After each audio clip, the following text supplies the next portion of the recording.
Hello નમસ્કાર વિદ્યાર્થી દરેકનું હાર્દિક સ્વાગત છે મિત્રો ધોરણ 9 જેની અંદર તમારા પ્રયોગ પોથીની અંદર આપણે તમામ જે પ્રયોગો છે એ પૂરા કરી દીધા છે અને હવે વાત કરીએ છીએ મિત્રો નકશા પોથીની અંદર આપણે જે ચેપ્ટર નંબર 16 આવ્યા છીએ અને જેનું નામ છે આબોહવા તેનું સંપૂર્ણ તમને સોલ્યુશન કરાવવાના છીએ તે પહેલાં કોઈ પણ પ્રયોગ કોઈ પણ નકશો બાકી હોય તો સંપૂર્ણ આપણી ચેનલ પર ઉપલબ્ધ છે સાથે સાથે સ્વાધ્યાય સોલ્યુશન પણ મિત્રો ઉપલબ્ધ છે તો તેની સંપૂર્ણ લિંક આ વિડીયો ડિસ્ક્રિપ્શનમાંથી મળી જશે તે પણ જોઈ લેશો અને ચેનલમાં જો પ્રથમ વખત આવ્યા છો તો ચેનલને સબસ્ક્રાઈબ પણ મિત્રો કરી લેશો। તો હવે જોઈએ આગળ જેની અંદર આપણે નકશો જે છે મિત્રો પૂરવાનો થશે। તો વાર્ષિક વરસાદ અને ઉનાળાના મોસમી પવનો કઈ જગ્યાએ કેટલો વાર્ષિક વરસાદ થાય છે એ તમે અહીં નકશામાં દર્શાવેલો છે તેને મિત્રો જોઈ અને વિડીયોને સ્ટોપ કરીને તમે દર્શાવી શકો છો જેથી કરી તમને સારો એવો ખ્યાલ પણ આવી જશે।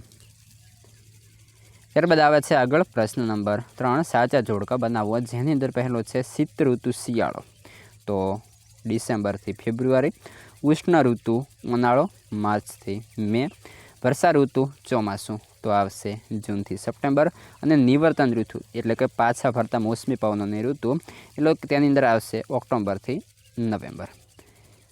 જોડકા નંબર 2 મોસમી આબોહવા ધરાવતો દેશ તો ભારત, શ્રી ગંગાનગર તો રાજસ્થાન, મોસીનરમ તો મેઘાલય, કોફીના પાકને ફાયદાકારક તો આવશે આમ્રવૃષ્ટિ। ખરા કે ખોટા હવામાનની વાતાવરણની લાંબા સમયગાળાની સરેરાશ પરિસ્થિતિ છે તો આવશે ખોટું। ત્યારબાદ પૃથ્વી પોતાની કક્ષા સાથે 66.5નો ખૂણો બનાવે છે તો આવશે ખરું। બે અક્ષાંશ વૃત્તો વચ્ચે આશરે 111 કિમી જેટલું અંતર હોય છે તો ખરું। ભારતમાં વર્ષની મુખ્ય 2 ઋતુઓ છે તો ખોટું। જાન્યુઆરી મહિનો દક્ષિણ ભારત માટે વધુ ગરમ હોય છે તો ખોટું। ભારતમાં વર્ષા ઋતુનો પ્રારંભ સામાન્ય રીતે કેરળથી થાય છે તો સાચું છે। 21 જૂને સૂર્યના કિરણો મકરવૃત્ત પર લંબ પડે છે તો ખોટું આવશે। એક સામાન્ય પરિસ્થિતિમાં પૃથ્વી સપાટીથી 165 મીટર ઊંચે જઈએ તો 1 સેલ્સિયસ તાપમાન ઘટે છે તો ખરું આવશે। ત્યારબાદ આગળ છે 9મા નંબરે મુંબઈની આબોહવા સમ છે કારણ કે તે દરિયા કિનારો ધરાવે છે સાચું। ભારતના હવામાન ખાતાની મુખ્ય કચેરી દિબ્રુગઢ શહેરમાં આવેલી છે તો એ પણ સાચું। ભારતમાં વર્ષા ઋતુ જૂનથી સપ્ટેમ્બર મહિનાઓ દરમિયાન હોય છે સાચું। ભારત વેપારી પ્રકારના પવનોનો દેશ છે તો ખોટું। ભારતમાં નૈઋત્ય દિશામાંથી વાતા પવનો મોટા ભાગે સૂકા અને ઠંડા હોય છે ખોટું। દક્ષિણ ભારત માટે માર્ચ મહિનો સૌથી ગરમ હોય છે તો ખરું।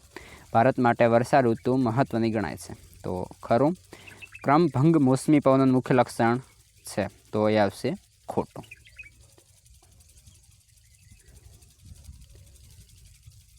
ત્યારબાદ છે આગળ પ્રશ્ન 5 જેની અંદર એક શબ્દની અંદર લખવાનું રહેશે। પહેલો છે વાતાવરણની લાંબા ગાળાની સરેરાશ પરિસ્થિતિ એટલે શું તો આબોહવા। વાતાવરણની ટૂંકા ગાળાની સરેરાશ પરિસ્થિતિ એટલે શું તો હવામાન। ઋતુ પ્રમાણે દિશા બદલતા પવનોને શું કહે છે મોસમી પવનો। ત્યારબાદ પૃથ્વીની ધરીનમનને કારણે શું થાય છે તો ઋતુઓ બદલાય છે। 22 ડિસેમ્બરે સૂર્યના કિરણો શાની પર લંબ પડે છે તો દક્ષિણ ગોળાના મકરવૃત્તની અંદર। 21 જૂને સૂર્યના કિરણો શાની પર લંબ પડે છે તો દક્ષિણ ગોળા કર્કવૃત્ત। ત્યારબાદ છે આગળ 7મા નંબરે છે કર્કવૃત્ત પર સૂર્યના કિરણો સીધા પડે ત્યારે ભારતમાં કઈ ઋતુ અનુભવાય છે ઉષ્ણ ઋતુ। દરિયા કિનારેથી દૂર જતાં કઈ આબોહવા અનુભવાય છે વિષમ આબોહવા। મેઘાલય રાજ્યમાં કયા સ્થળે દુનિયાના સૌથી વધુ વરસાદ પડે છે જે અંદાજિત 1200 સેમી છે તો ચેરાપુંજી। ચેરાપુંજીની બાજુમાં આવેલું કયું સ્થળ 24 કલાક દરમિયાન પડેલ મહત્તમ વરસાદ માટે જાણીતું છે તો મોસીનરમ। ભારતમાં ડિસેમ્બરથી ફેબ્રુઆરી સુધીના સમયગાળાને આપણે શિયાળો કહીએ છીએ। 22 ડિસેમ્બરથી 21 માર્ચ સુધી સૂર્યના કિરણો કયા ગોળાર્ધની અંદર સીધા પડે છે તો મકરવૃત્ત। 13 શિયાળામાં ગુજરાત અને રાજસ્થાનમાં ઠંડીનું મોજું ફરી વળવા માટે હિમાલય સંદર્ભે હવામાનની કઈ ઘટના વધુ અસર કરે છે હિમવર્ષા। કયો મહિનો દક્ષિણ ભારત માટે સૌથી ગરમ હોય છે તો માર્ચ મહિનો। ત્યારબાદ આગળ જોઈએ મે માસમાં મલબાર કિનારે પડતો થોડો વરસાદ કયા નામે ઓળખાય છે તો આમ્રવર્ષા।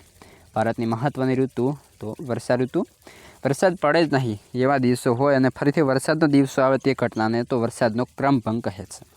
મોસમી પવનો સાથે કઈ ઘટના સંકળાયેલી છે તો વરસાદના ક્રમભંગની।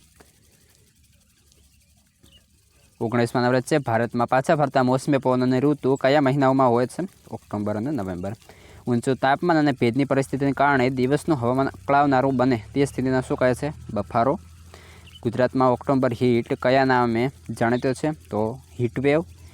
અને ભારતની આબોહવા કેવી છે? મોસમી. મોસમી પવનનું મુખ્ય લક્ષણ તો કે મોસમી પ્રમાણે દિશા બદલે તે. આગળ છે પ્રશ્ન 6, જેની અંદર વિધાનની ખાલી જગ્યા માટે વિકલ્પોમાંથી આપણે જે છે શોધવાનું રહેશે. પૃથ્વીની ધરી નમનને કારણે તો કે ઋતુઓ થાય છે. ઉત્તર ભારતનો ઘણો ભાગ દરિયાથી દૂર હોવાથી ત્યાંની આબોહવા ખંડીય છે. દુનિયાનો સૌથી વધુ વાર્ષિક વરસાદ ચેરાપુંજીમાં પડે છે. ભારત સરકારની હવામાન વિભાગની મુખ્ય કચેરી તો કે દિલ્હી ખાતે આવેલી છે. 5મા નંબરે જોઈએ શિયાળા દરમિયાન ક્યારેક થતી વર્ષા તો એને રવિ પાકને ફાયદાકારક હોય છે. ખાલી જગ્યા ભારતની મહત્ત્વની ઋતુ છે તો આપણે ઉપર જોયું તે પ્રમાણે ચોમાસું. ત્યારબાદ છે આગળ ઓક્ટોબર હીટ ગુજરાતની અંદર ભાદરવી તાપ તરીકે ઓળખાય છે. ખાલી જગ્યા પવનોનું મુખ્ય લક્ષણ તેની અનિયમિતતા છે તો મોસમી પવનોનું. 9મા નંબરે જોઈએ સામાન્ય પરિસ્થિતિમાં પૃથ્વીની સપાટીથી ઊંચે જઈએ તો 165 મીટર 1 સેમી અથવા તો સરેરાશ 1000 મીટર 6.5 સેલ્સિયસ તાપમાન ઘટે છે. ત્યારબાદ આગળ મોસમી પ્રમાણે દિશા બદલતા પવનોને મોસમી પવનો કહે છે. 22 ડિસેમ્બરે સૂર્યના કિરણો તો કે મકરવૃત્ત પર લંબ પડે છે. 21 જૂને સૂર્યના કિરણો કર્કવૃત્ત પર લંબ પડે છે. 13મા નંબરે જોઈએ મિત્રો, વિડીયો સારો લાગે તો લાઈક કોમેન્ટ પણ કરતા રહેશો અને શેર પણ કરી દેશો તમારા મિત્રોની અંદર. 2 અક્ષાંશો વચ્ચે આશરે તો કે 111 કિમીનું અંતર હોય છે. ભારત ઉત્તર પૂર્વીય વ્યાપારિક પવનવાળા ક્ષેત્રમાં આવે છે. ભારતમાં પરંપરાગત રીતે 6 ઋતુઓ ગણવામાં આવે છે. 16મા નંબરે જોઈએ ભારતમાં ડિસેમ્બરથી ફેબ્રુઆરી માસના સમયગાળાને શીત ઋતુ કે શિયાળો કહે છે. ભારતમાં ખાલી જગ્યાની અંદર આવશે માર્ચથી મે સુધીના સમયગાળાને ઉનાળો ગણવામાં આવે છે.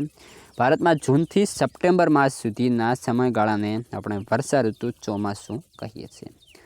પ્રશ્ન નંબર 7, નીચેના દરેક પ્રશ્ન નીચે આપેલા વિકલ્પોમાંથી સાચો વિકલ્પ પસંદ કરીને લખવાનું રહેશે. પહેલું છે કર્કવૃત્ત પર સૂર્યના કિરણો સીધા પડે ત્યારે ભારતમાં કઈ ઋતુ અનુભવાય? તો ઉષ્ણ ઋતુ. સામાન્ય પરિસ્થિતિમાં પૃથ્વીની સપાટીથી કેટલા મીટર ઊંચે જતાં 1 સેલ્સિયસ તાપમાન ઘટે છે? તો 165. Option D. ચેરાપુંજીની બાજુમાં આવેલું કઈ સ્થળ વધુ વરસાદ માટે પ્રચલિત છે? તો મોસીનરમ, જે 24 કલાકની અંદર જે છે એની અંદર. 4થા નંબરે જોઈએ પાછા ભરતા મોસમી પવનની ઋતુ ભારતમાં ક્યારે હોય છે? તો ઓક્ટોબર અને નવેમ્બર. શિયાળામાં ગુજરાત અને રાજસ્થાનમાં ઠંડીનું મોજું ફરી વળવા માટે હિમાલય સંદર્ભે હવામાનની કઈ ઘટના વધુ અસર કરે છે? તો હિમવર્ષા. 6થા નંબરે છે નીચેનામાંથી કયું વિધાન સાચું છે? તો ઓપ્શન સી. શિયાળામાં દિવસો ટૂંકા હોય અને રાત્રિ કેવી હોય? તો કે લાંબી હોય. 7મા નંબરે જોઈએ મે માસમાં મલબાર કિનારે થતો થોડો વરસાદ કયા નામે ઓળખાય છે? તો આમ્રવર્ષા. ભારત માટે કઈ ઋતુ મહત્ત્વની ગણાય છે? ચોમાસાની. Option C. ભારતની લગભગ મધ્યમાંથી કયું વૃત્ત પસાર થાય છે? તો આવશે કર્કવૃત્ત. ભારત કયા પ્રકારના પવનોનો દેશ છે? તો મોસમી પવનોનો. 2 અક્ષાંશો વચ્ચે આશરે કેટલા કિલોમીટરનું અંતર હોય છે? 111 કિલોમીટર. મિત્રો આ હતું સંપૂર્ણ તમારા જે છે આ નકશા પોથીના આ ચેપ્ટરનું સંપૂર્ણ સોલ્યુશન. હવે આગળનું સોલ્યુશન અને વિષયનું સોલ્યુશન આ વિડીયો ડિસ્ક્રિપ્શનમાં અથવા તો ચેનલના પ્લેલિસ્ટમાંથી મળી જશે.